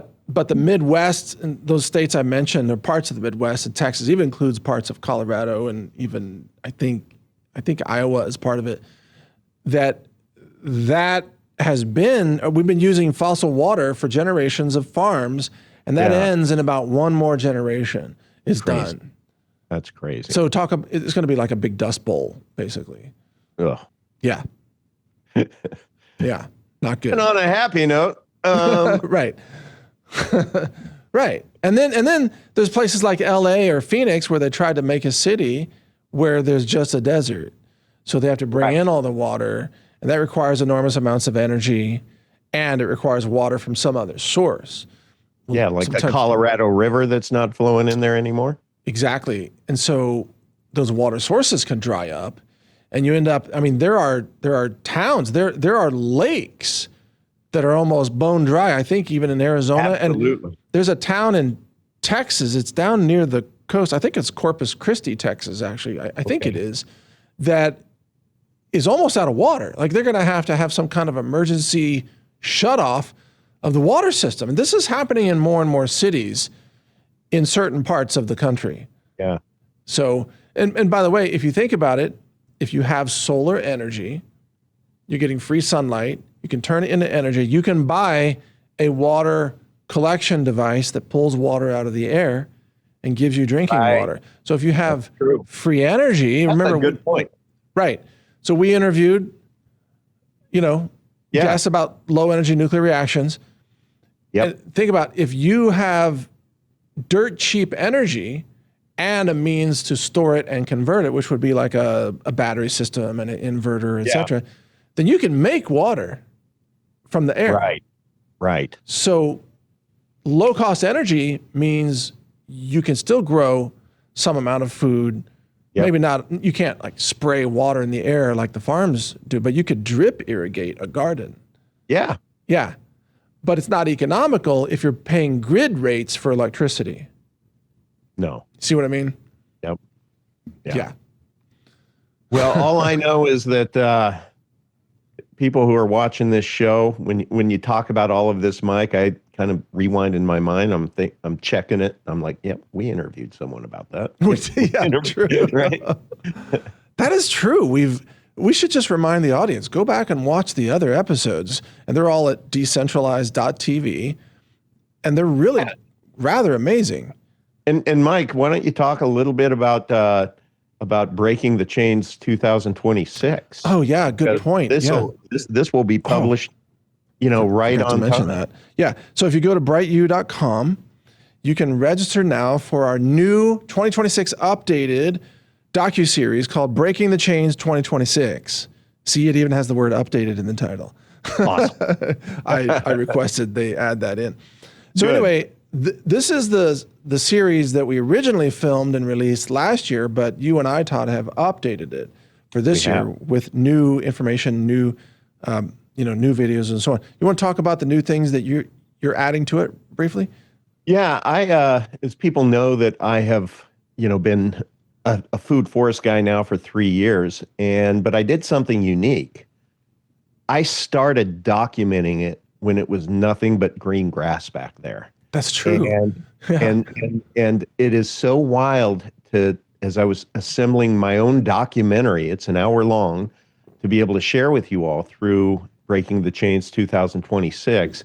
It's just mind-boggling where it's come from, where it's gone, how it's been hammered by hurricanes and the freeze, and then how when I installed the DPE Agriculture X, what it has done to my property and how everything is thriving now. And I could set a camera out there in an afternoon and you can almost see everything grow. It's kind of like that. So I have that, and I've shown that to several people, and they just really, really enjoy it. So if you're a food forest person, or if you're just interested in that, or if you like Mike and me and you want to support us, that is additional bonus content that you'll receive if you actually acquire the full series, and then watch it whenever you want. And then at the same time, Mike, I did something that absolutely adds value to this 2026 release. And that is, I have created my own AI. It's not me, but it's somebody way more handsome than me, but a really good voice. And he is called the Financial Planning Activist. Wait a minute, is this like the Asian guy, but Todd's version? Like the Asian guy, except my version, but it allows me to be able to share with you important strategies of the Unincorporated Nonprofit Association in a way that allows me to not have to perform it, but I could write it, and I wrote it, and I believe there's it's about 20 minminutes. Oh, that's awesome. It is fantastic. It is worth it. But why is it worth it? Is because, Mike, my575e.com is where people go to learn about the Unincorporated Nonprofit Association. You can watch a 90-minute interview of Dennis Gray. He's the guy who has been at this for 40 years. And then there's a downloadable PDF. That's all free on the website. But there's a lot of people who want to go deeper and talk about their own personal circumstances. So I make it really easy through the site for you to book a private consultation with me. Now, that private consultation is $150.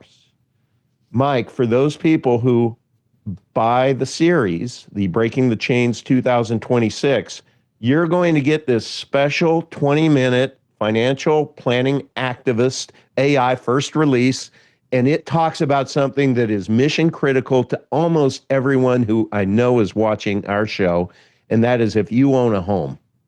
It is actually must-see TV to be able to get educated at a really deep level, and it's at a level that I don't talk about on air. Okay, this is next level strategies using the UNA that you know so well, Mike.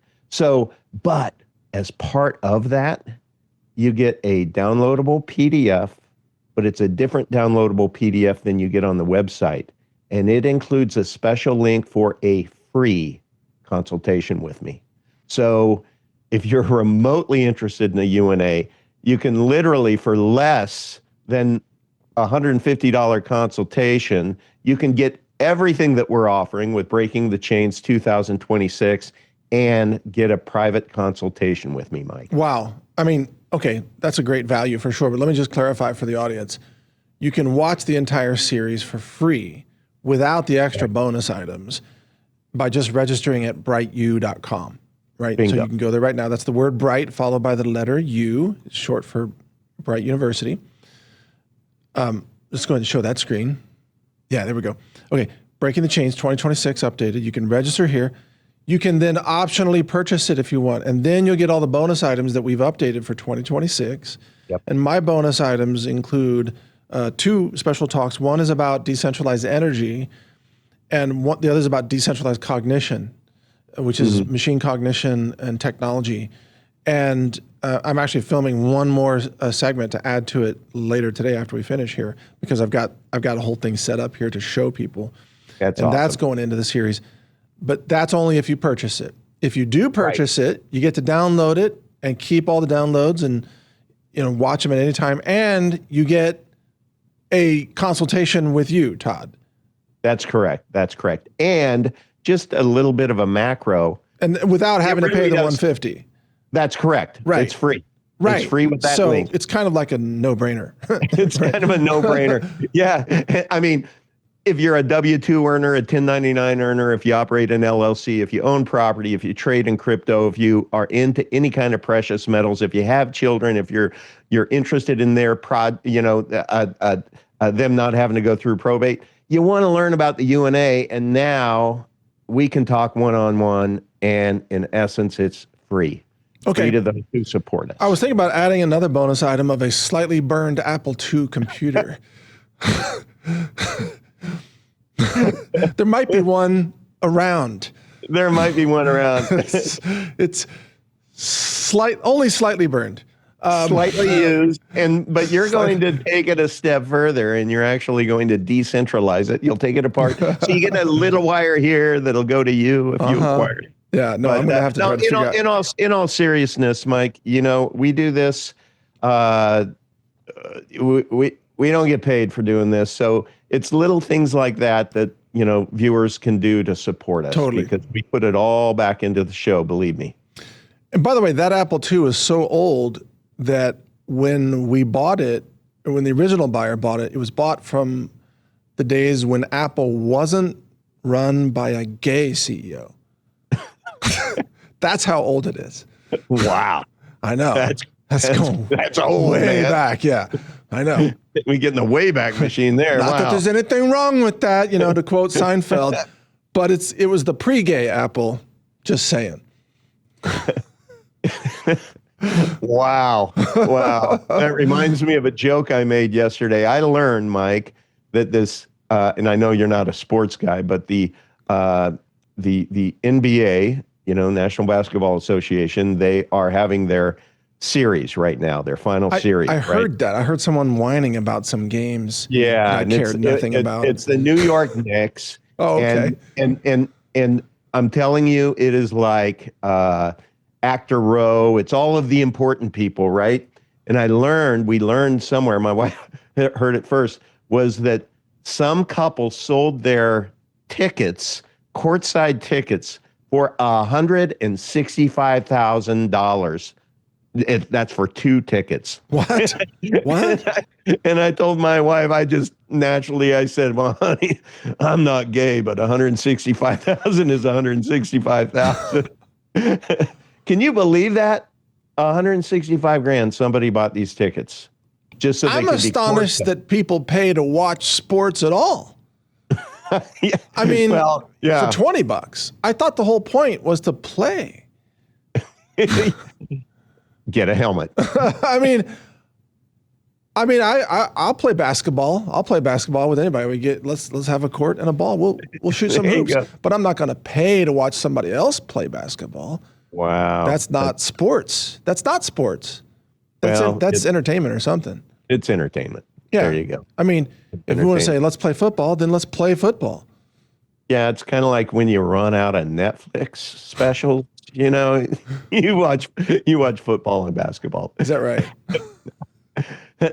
Well, you know, we differ a little bit. I am one of those knuckle draggers. I do enjoy watching. I know you like sports because of the quality of the Tampa teams is so compelling. Yes.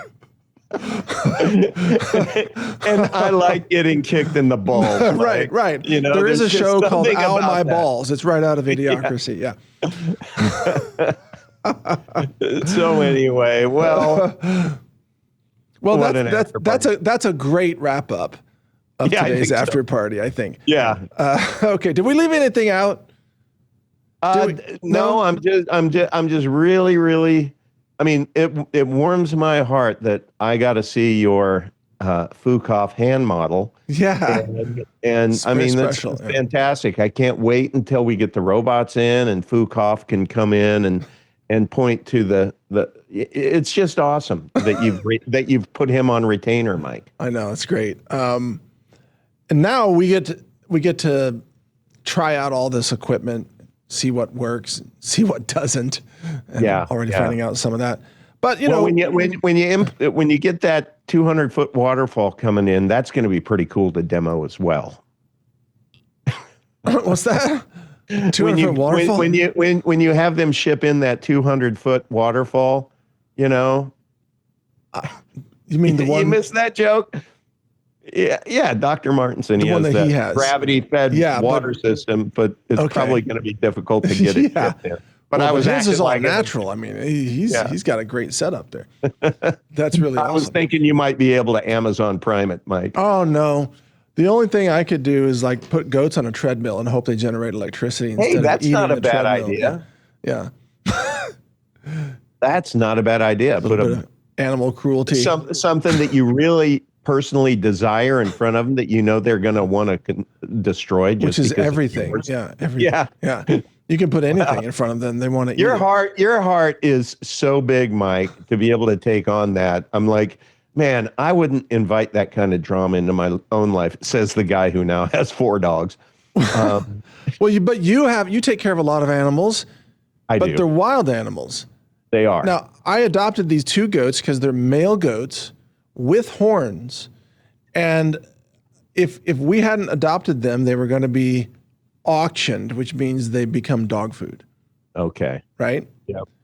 So like I said, heart of gold. Yeah. So we have the male goats with their horns. Those horns get caught in every kind of string and wire and line and hose that you can possibly imagine. Now I know why people cut the horns off the goats. Okay. Because those are like tangle horns, basically. Yeah. They just tangle them everywhere. But then I found that the goats scratch themselves with the horns. So when they have an itch on it, because goats are itchy. I don't know if you know this. They're always itchy. Wow. And so they'll use their horns and like scratch their back with one of their horns. And I'm like, because all the other goats I had didn't have any horns, and they were always rubbing on the fences to scratch themselves, and that's how they were destroying the fences. Wow. But these goats, at least, they scratch themselves. Okay. Yeah. So they're not destroying the fences. Instead, they're just eating and they're male goats. Yeah. They're males. scratch They're themselves. male goats with horns. Okay. Yeah. And they climb everything. Okay. You will find them on your roof if you have a means to get up there. Sheepers. They just want to go up. Okay. And they're capable of going up Yeah. in amazing ways. Just if it's climbable, they'll climb it. Well, you've seen those National Geographic, these goats that literally They scale the walls. Gravity doesn't impact them at all. I mean, They are unbelievably good climbers. it just boggles my mind. It's wild. Just possible. Yeah. Right. Because you would think there would never be a really, really, really adult one of those goats. Like those things, because at some point in time, you just stub your toe, don't you? I don't know. They are built for climbing, especially rocks and things like that. But anyway, on to greater heights for all of us, including the goats. There we go. So I think that's a wrap for today. I hope everybody enjoyed the episode. We certainly enjoyed having Chris Martenson on.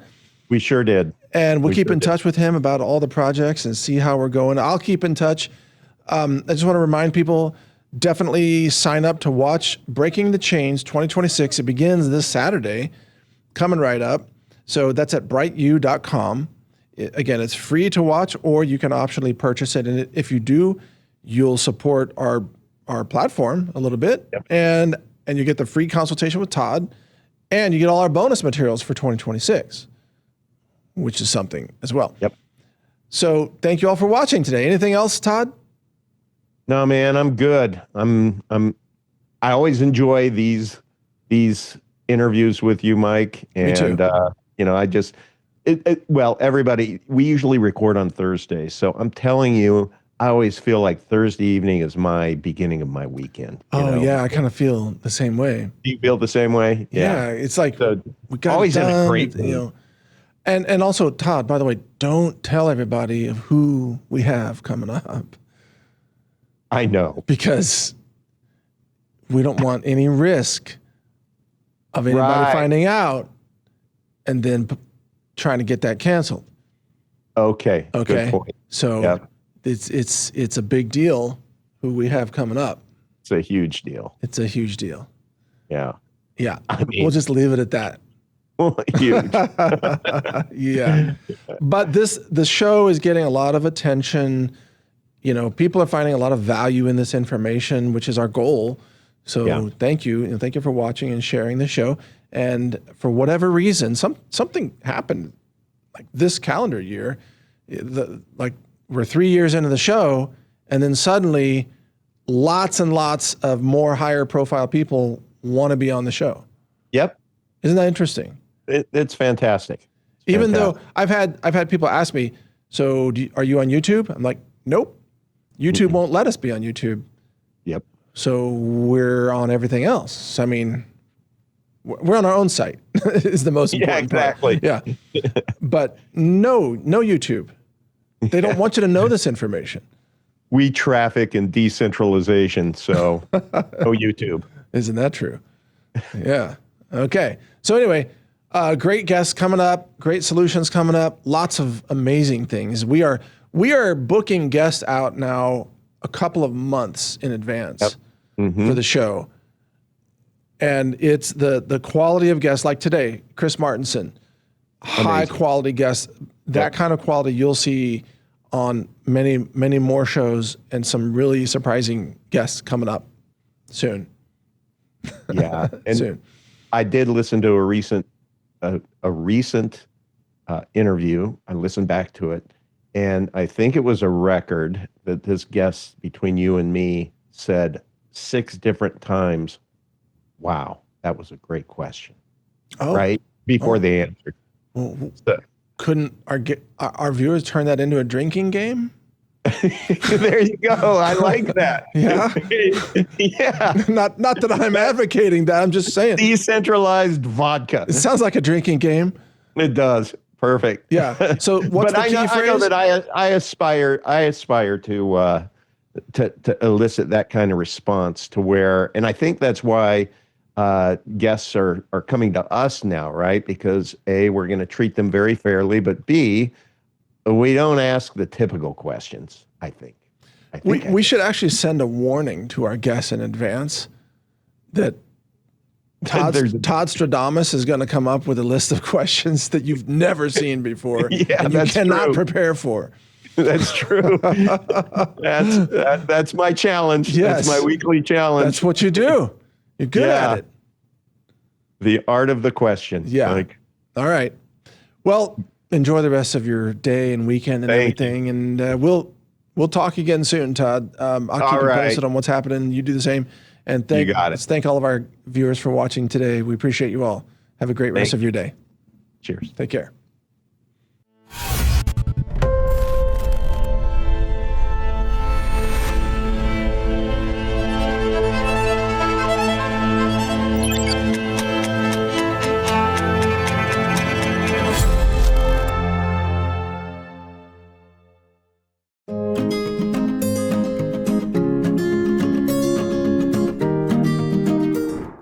Happy Father's Day to all the fathers out there. And you can take advantage of our Father's Day sale at healthrangerstore.com/fathers.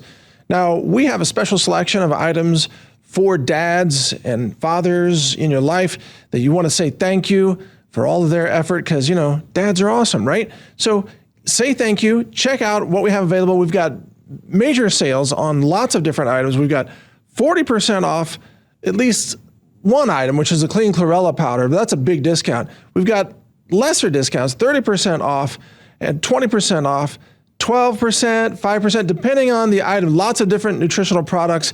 You can find them all at healthrangerstore.com/fathers. In addition, we have partner discounts that are a big deal. 30% off the ARC seed kits. That's really important because, of course, seeds are a great barter item, given that we're going to be facing a lot of food shortages, in 2027 because of the fertilizer situation. So growing your own food is going to make a lot more sense than it ever has. In addition, we've got 20% off Sharky forged steel tools, including also Nahaya Active Organics, which are very popular with men as well. We've even got, believe it or not, 5% off the new back in stock Berkey gravity water filtration system with the special fluoride filter elements that have been not available for a couple of years. So the big Berkey systems are back in stock. That's a new thing here right now. They've been very difficult to get for a couple of years.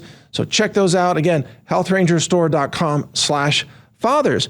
And then on top of that, we have, for example, the BioAstin, astaxanthin gummies are on sale for 12% off.